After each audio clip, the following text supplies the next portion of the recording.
equipment that are in that center are not found in so many other places. In fact, both Nairobi and Aga Hospital requests KISE for use of the equipment in certain, as not even assessment, management of certain situations. So as we finalize the equipping, I think they still require some little equipment, and we have also included them in the KP program. We are now going to do another 10 regional centers so that the Nairobi Center becomes a referral center. But we would want to do 10 regional centers so that it makes it more closer to these particular learners. You remember there were these EAC centers. And I think one of our biggest problems is that most of the people who are working in these centers were teachers. At one time, I think TSC recalled them, and the centers have had problems. But we are now want to do 10 regional centers as we go down, and I hope at one time we shall be having a center in every county. Why did TSC recall them, yet they are part of government? It was that they were needed in a classroom. But even the SNE learner is in a classroom, or what? Or what is the issue? I think on this one we need to engage ourselves better, because EAC centers were seen as not learning centers, but Ministry of Education institutions. Therefore, we needed to recruit staff. Now, on homegrown is what we are investing in across all over across the world, where school feeding programs are done. The most sustainable way of feeding children is through homegrown. And homegrown can only work in places where communities can be able to do some little farming and produce commodities so that the schools can be able to get it from the homes around there. And there are only 10 counties that we do food in kind. Most of the other counties we do homegrown, where we send the money to schools so that the schools can source for food from the local communities. A sustainable school feeding program should go to homegrown direction, unless for real areas like our 10 counties, mainly in the northern region, who require actual food. On what Honorable Nabi asked is that we shall need to work on a framework of working with the CDF, because we know the CDF framework is more sustainable.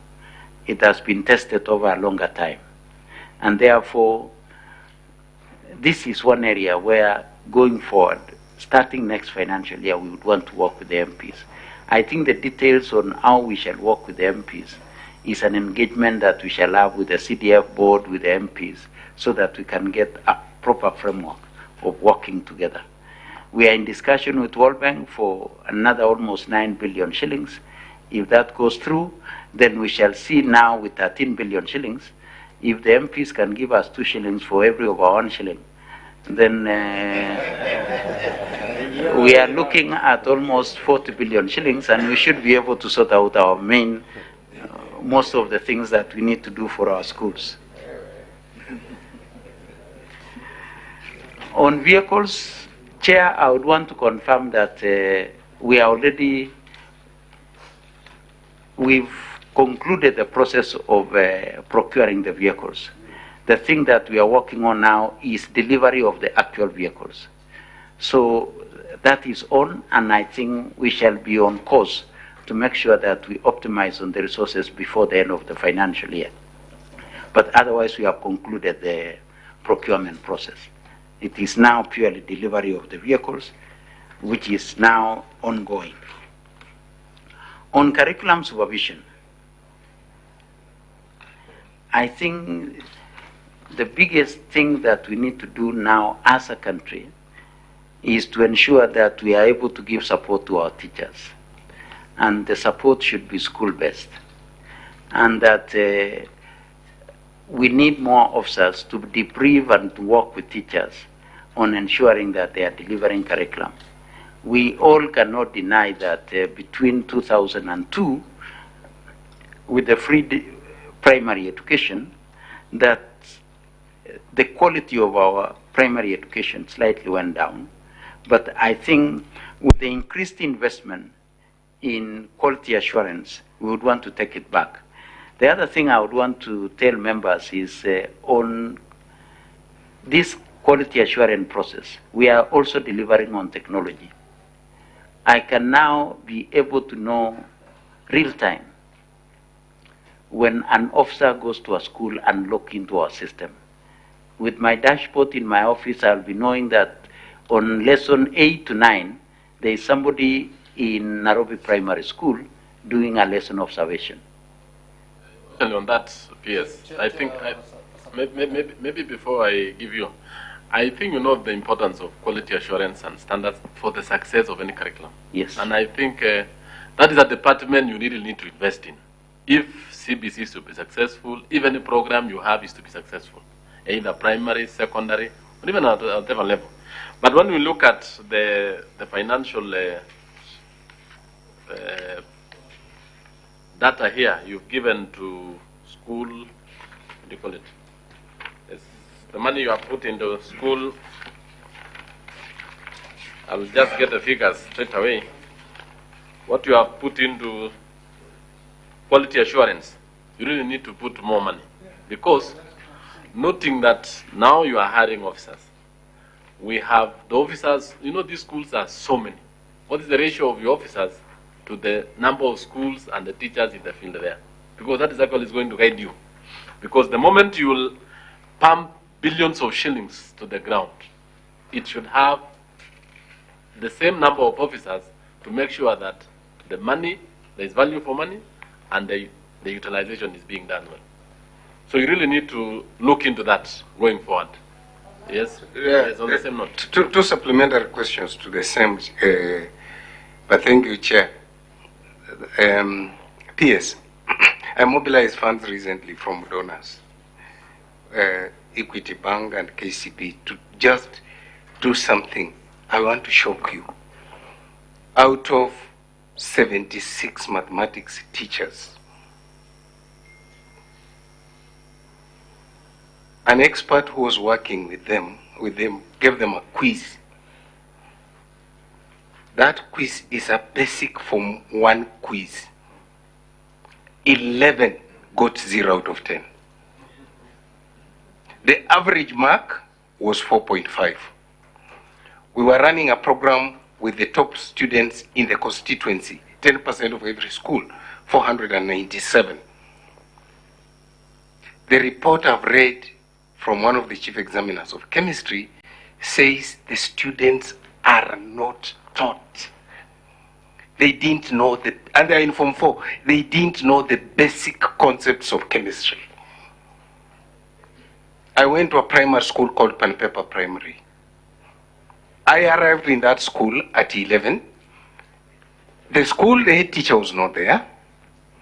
The deputy was not there. The school was under senior teacher.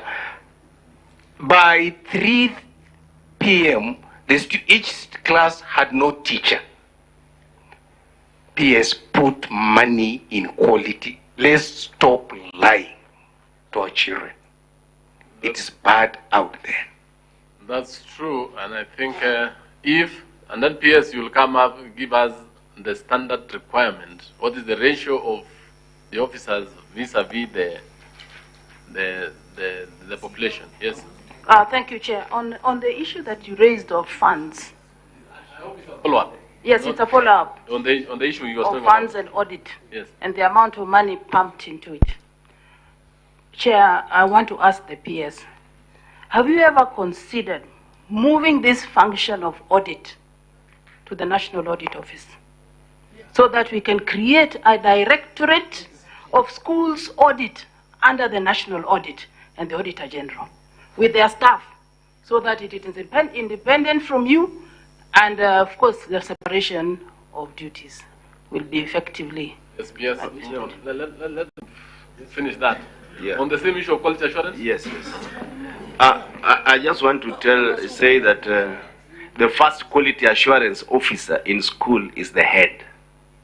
So we need to start with those heads who are not in school every time and who are not managing their schools before we invest in the others. Yes, and that means there is a very close collaboration between the Teacher Service Commission and yourself so that that thing is implemented. Proceed. Teacher Service Commission must be an agent of these people. On what Order members. on the additional question by Honorable Obara, I want to assure you that starting last financial year, the National Audit Office now covers our schools fully. It is their responsibility to do audit, and they have done quite well. And this year, we are working with them. They have already given us certain framework that they need from ourselves. Of schools now, our school audit now becomes an internal audit framework. But the external auditing of schools will be done by KENAU. Yeah. On the quality assurance and schools, our quality assurance framework, which we have finalized, though it will go through review after the Presidential Working Party, is that we shall be putting more emphasis in what we call institutional-based quality assurance systems, so that we build the capacity of teachers to do peer review and quality assuring at that particular level. But yes, Nabi, I hear you on the Honorable Nabi on the issues of our teachers, and that's why we have continuous professional development. We have continuous capacity building. Just like all other professions, even a doctor, if they don't practice and go to the theater every time, it can be very dangerous. So that is why we would want to see how we support our teachers. And part of that support is quality assurance. And we thank this committee because we've increased the budget for quality assurance by almost 1,000%, from 35 million to 300 million. It is a significant statement. We also, you are able to set aside 1.2 billion shillings to get to and that now our officers can be able to move. 3 is that we are already in discussion with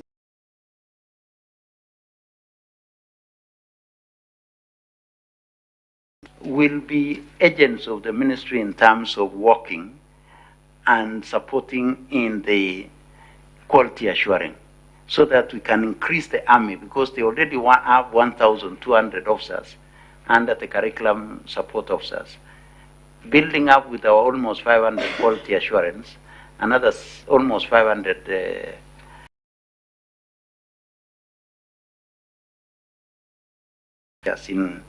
in delivering curriculum. On the sanitary towels, I want to assure you that as we are sitting here, the distribution of sanitary towels is ongoing now. And as to whether it can also fall under pending bills, any item on our budget can be a pending bill depending on cash flow, including the sanitary towel, because it's all about cash flow. But what we have done is that we are prioritizing payment of sanitary towel, school feeding program, because these are interventions. We do not want them to cross a year with any bill. And we've always done that to make sure that that is done. To combine that together with what Mwalimu was asking on whether we can have the sanitary towels go to our women reps, we have discussed it with them. The public service to indicate that whoever does it, so long as the sanitary towels are in schools, that is the bottom line. Chair, then on that, who is this? Who is this? Who is this then? Who is distributing them right now? The Ministry of Education. Allow Jerusha to, yes, Jerusha, are you through? I'm not through. Yeah, of course, that's what we wanted to hear. that the distribution has started. But for sure, we know that is the work of the ministry. But us as partners, we know how effective it could be if you used either the Ministry of Gender or the women reps. But as it is now, who is doing it?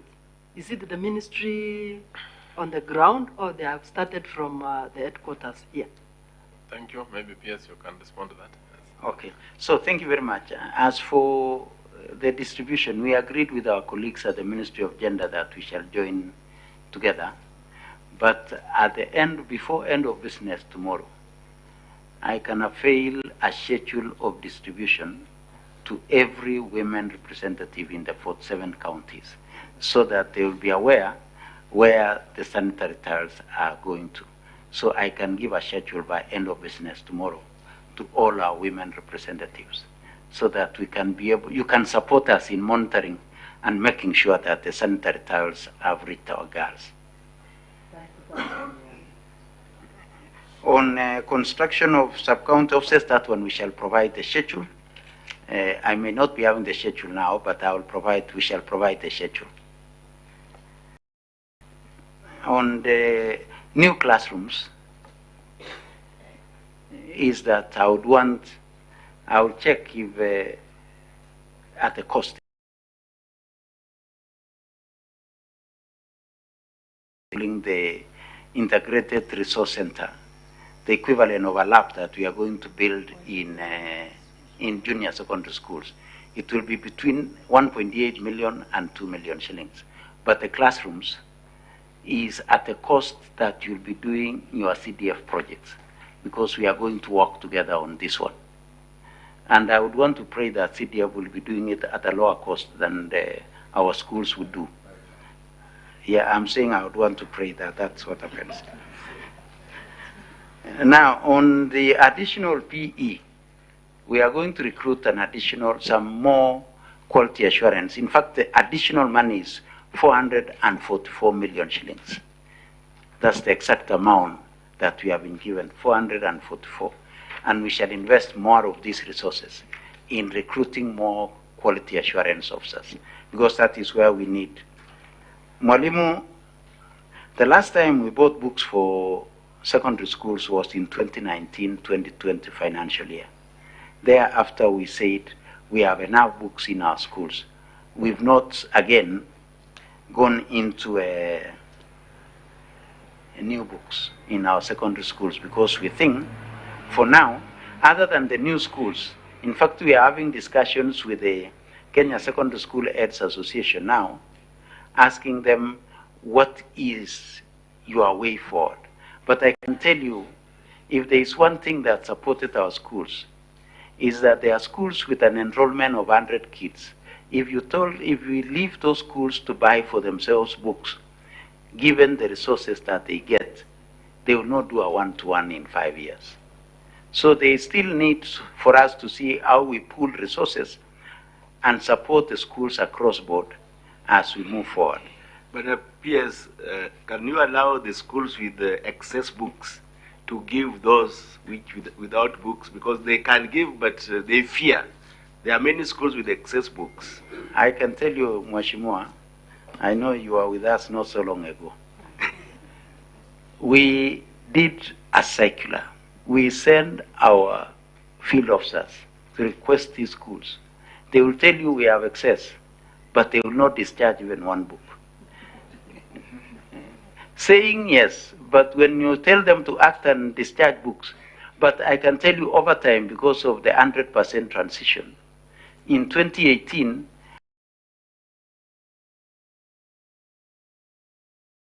so it means even the schools which would have thought that they had excess, out of the 100% transition, we may have gone below the 1-to-1 book ratio that we had achieved. On the invigilation, I would want to believe that that we have sung that so low that because we have not been paid, we want to compromise the integrity of our examinations. Because there should never be a relationship between payment and integrity of processes. I want to think that our teachers, me being one of them, will live to our expectation of being teachers and make sure that we support our children. But notwithstanding, they gave a service, and we are going to make sure that we pay for that service. This year is the year that we are going to review the rates at which we pay our invigilators and our marking, because we review after every 3 years. And this is the year that we are going to review. And I can assure you that we are cautious of the need for us to do that review. And we shall make sure that as much as we can, given the resources that is there, and appreciating the situation that we are in as a country, we shall make sure that our examiners and our invigilators and our other contracted professional services, including the security teams, are adequately taken care of for the service that they will have provided to our children. Thank you very much. A small one, Chair. Yes, sir. So that we have a last round, yes? Thank you, Chair. Yes, while we were doing supplementary, I raised to you 2 issues. Today you've said you even have money, you are only waiting for the exchequer. Chairman, I'm worried for the CBC classrooms. We would be paying for very poorly done jobs. What have you put in place to ensure that that money you are not going to pay? And you can go visit any school that they did a CPC in Lugari. Any. Whether Bishop Njenga, whether Locho Primary, any. Please pick any. Don't ask me to give any that they did. And go and see what happened. In fact, in Bishop Njenga, we have had to move the girls out of that class. 2, I also raised to you the issue of SEQUIP. The laboratories, terribly done. Check Bishop Njenga, check Mugunga Secondary. That is wastage of money from World Bank. Thank you. And on the same note, most of the projects are not complete, PS, yes. And I think the project is coming to a complete. Can you ensure that these contractors complete these projects on time? I think those are you'll respond that with the last set of questions. I'll give Honorable Barto, Honorable Abdul, and Honorable Njendi, and Honorable Taitumu. Thanks, Chair. Mine is just general one. I was asking, is it a crime to declare pending bills? Because it would seem it's a trend. All the officers who have appeared before this committee, the first thing they make is there are no pending bills. Yes, thank you. Next one, Abdul. Mine is more or less also like a AOB, Chair, if you allow, because I won't get another opportunity to ask this question as an AOB. I wanted to know about the cluster subjects for the teacher trainees, diploma teacher trainees for primary schools. Are those cluster subjects still there? Because we have a lot of conflicting information around that those cluster subjects are no longer there. And then I just wanted clarity on that. Thank you. Thank you. Mine is on question. When I looked at the list of the 30 counties, I was wondering why Meru is not there. All areas bordering or adjacent to counties like Kitui, counties like Isiolo, all those areas adjacent are very dry. The conditions are the same as of those counties. So kindly, as you do other interventions, as you review the areas that should be benefiting, Meru as extreme areas, don't perceive the Meru County to be the uplands where you find the coffee and the rest of crops. I can see one of the officers is looking, if you go to Tiganias and the Gembes, they're in the extreme. So Kiora is looking at me because he knows those lower areas are adversely affected. So don't have that perception of the tea and the rest. Thank you. PS, the intake to primary teacher colleges has really fallen. But I see you are saying that you have new teacher training colleges you are beginning to construct, and yet the current ones even have low intakes. Because one, loss of interest in teaching courses at primary level. Secondly, because of the increase, the raised admission grades.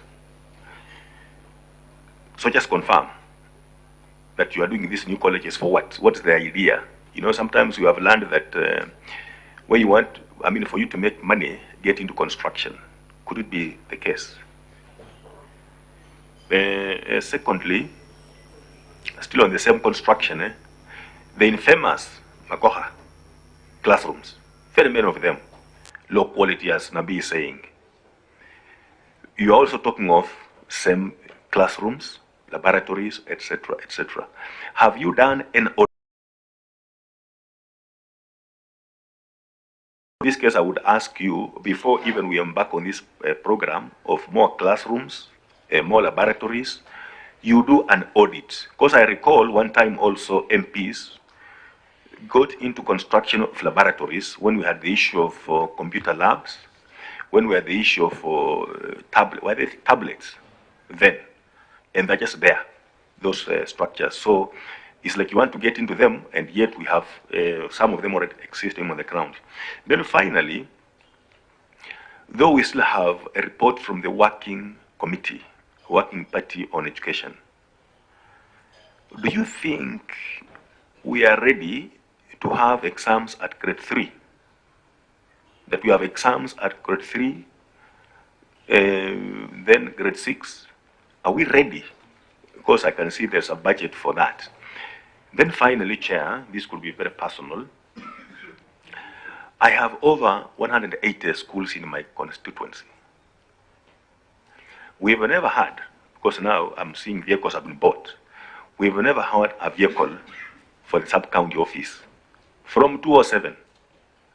When I took over in 2013, BELIO, you also became a PS. I made a request to you, and we are still together. You have never considered this sub-county. Now we have these 200 vehicles. PS, find favor. So, sir, thank you. Thank you. Thank you, PS. I think you can go over those questions, but I have a last question on the issue of on the issue of CBC, and I think this is something that is very important. The issue of learning areas, especially in grade 7 and grade 8. Right now, as we speak, we have a number of learning areas which is spread across the original existing learning areas. What are you doing to ensure that the preparation of teachers on these new learning areas? And then 2, we also have what we call the curriculum-based establishment. I know it's an area for the Teacher Service Commission, but I know you being the owner of the learner, as we speak now, how many teachers are in those particular schools, and the distribution of learning materials across all those particular schools.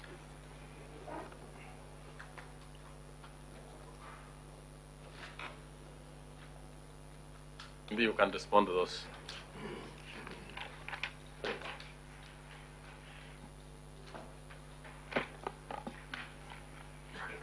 Thank you, Chair.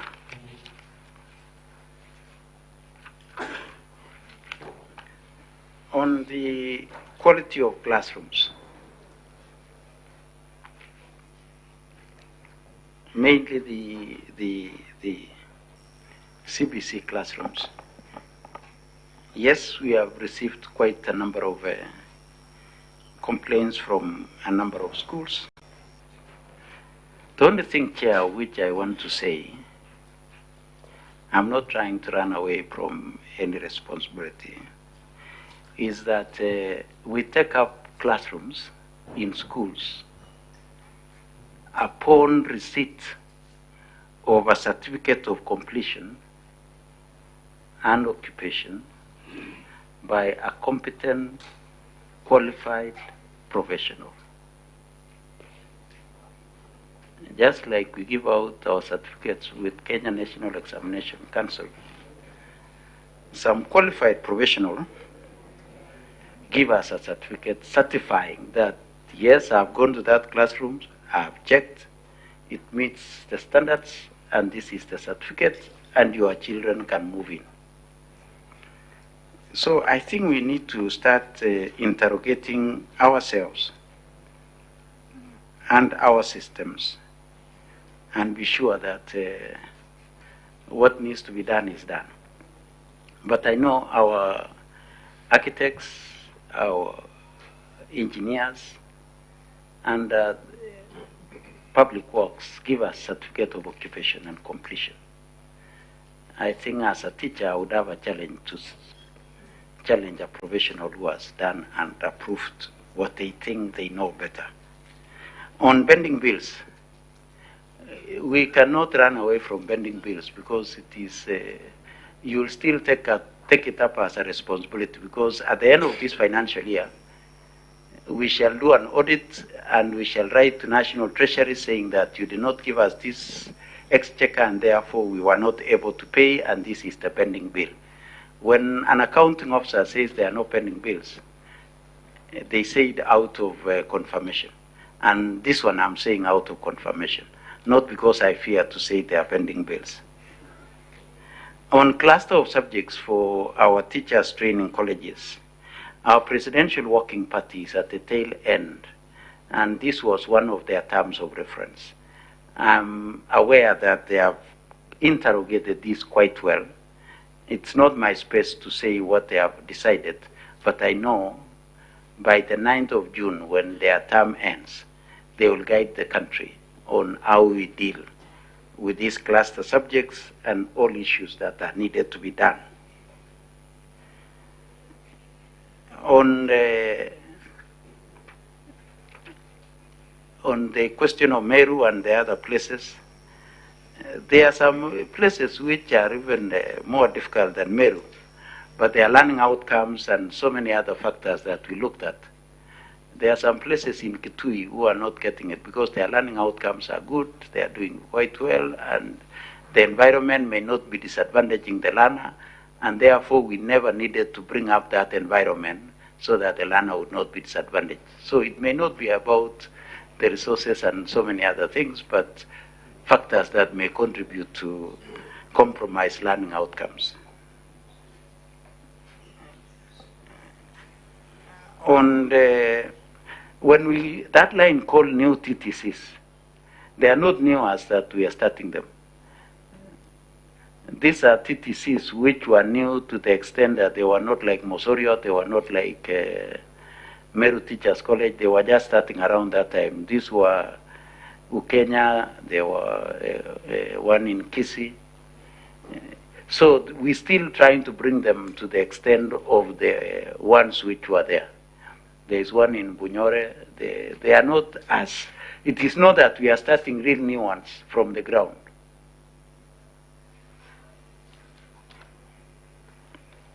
We have only 31 of them, 32 of them. And originally we had 21, so these are the 11 who have come on over time. So we continuously try to bring them to the level of the others. The good thing is that we may not have so much motivation that it is construction because the money is not handled at the ministry headquarters. We give it to the Teachers College. And therefore, the headquarters may not be so motivated to make sure that the money is there, because there is no other benefit other than making sure that our teachers' colleges are conducive enough for our learners. Audit, I have answered that one, that it is currently being taken care of by Kenya National Audit Office.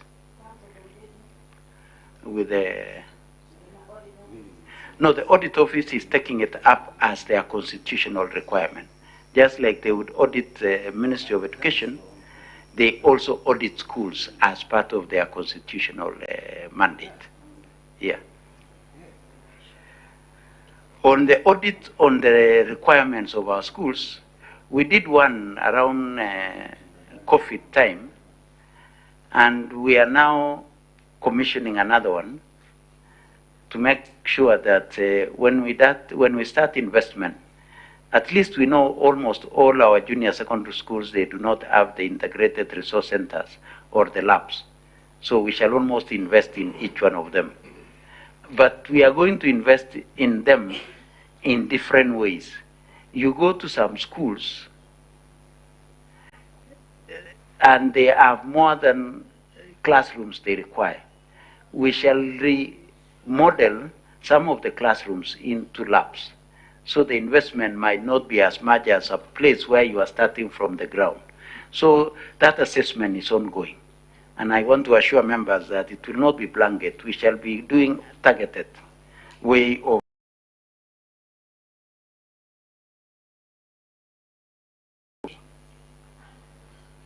that for sure we shall, because it's almost census. Yeah. We are almost doing every school. On assessment, we are not doing an exam at grade 3, but we are doing a monitoring of learner progress, which is school-based assessment.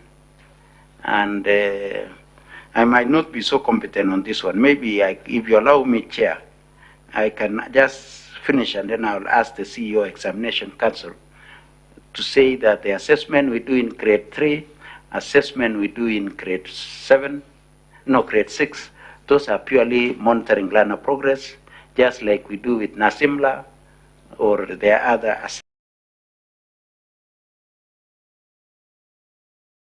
For you that every sub-county will have a vehicle. So I don't need any request from anybody because I'm sure everybody will get it. That I can assure all of us that that will happen. Expected delivery date? Other members, let's allow him to, when you have a follow-up question. As early as June, yes, we shall start ensuring that they are available. Lastly, Chair, on the learning areas. Learning areas is one of the terms of reference of our Presidential Working Party. But in one of their interim reports, we are rationalizing the learning areas in terms of numbers and in terms of spread. Because the current grade 7, the learning areas were running up to 14. I think with 14, it is too heavy for that age of children at 11 years. And therefore the Presidential Working Party, as rationalized, and they will be, as they release their report, they will be able to guide. But I can say for sure, we have rationalized the learning areas so that we don't overburden our learners. On teachers, I would not want to give figures which I'm not so sure, but at least I'm sure that we posted 30,000 new teachers. I know TSC has been doing assessment of teachers at primary school level who can teach at junior secondary. And this is an exercise that is even going on today. As late as even today, you will get teachers being allocated responsibilities in our junior secondary. So this is an exercise that is work in progress, that is ongoing. Chair, I want to believe that we have had a good engagement. Thank you very much. Thank you. And I think Vice Chair has a follow-up small question, and then we wind it up. Yeah. Chairman, you know, I was seeing like for grade 3, you're asking for a waiver of 1.4 million. I mean, 1.4 million. Billion, sorry. In your records. So if it's not that kind of examination, then why this kind of money, this big money, if it's school-based?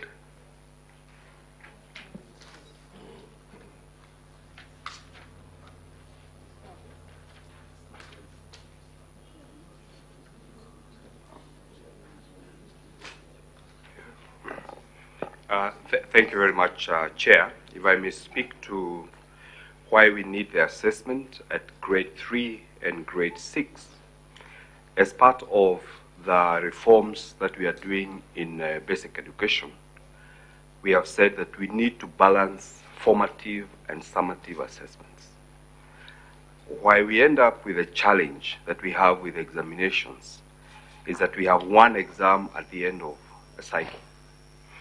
And you do not have any way of telling where these learners are as they go through the system. So you wait until they get to class 8 and you come with one exam. So that means if the learner was having challenges, there was no way of bringing up interventions. So in CBC, we are saying at grade 3 is a critical stage when they are moving from lower primary to upper primary to do a national assessment. As the PS says, it is purely to monitor the learner progress. So that if you need to do interventions, for example, if literacy is declining, then you can move in and intervene at the level of teacher capacity building or the kind of instructional materials, or if it is a curriculum issue, then we can feed back to KICD to look at the curriculum. In upper primary, grade 4, 5, and 6, we are doing the formative assessment, this purely school-based assessment, so that we can start to pick what are the potentials these learners have, what are the abilities they are having. And this will feed into eventually the pathways and tracks that they are going to select in senior secondary school. If you wait until they get to grade 9 and then you do one assessment, then you might be subjective in guiding them on the pathways and tracks that they should follow. So that is the spirit behind having these formative assessments starting as early as grade 3. Thank you. Sure. Thank you very much. Chair. I just want to come from NEC through the school, or each school does their own assessment.